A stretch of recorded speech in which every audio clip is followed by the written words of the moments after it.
For today's video day, maghimo day ta karon og batikulon. Kanang i-marinate ra day kay dito na siya iluto sa plaza day. Diaring dapita day kay gilimpyuhan na ni nila ang batikulon aron malimpyo.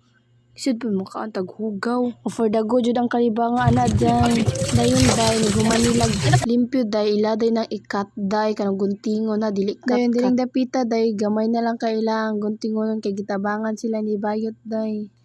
Dayon day nigumantog cut day butan to ni sa mag strainer then dira na to hugasan day or magawas ang mga tubig day. Then pag humanday paagas atong gripo day aron nay tubig lisod pug di ito paagasan.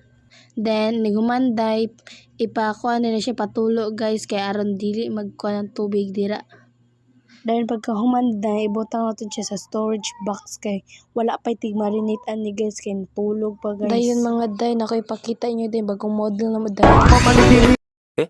Sabak habili, sabak habili, sabak habili, mamalibili, sabak habili, sabak habili,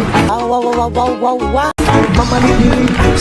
Dayon naabot na anting marinate, nagmarinate na siya dali danyang giuna kay ginisamik. Dayon sunod ato kay bitsin. Then ang salt. Dayon butangan dayon na siya natog itlog, tulok itlog ha. Dayon gimekos-mekos tani ang dayon man na.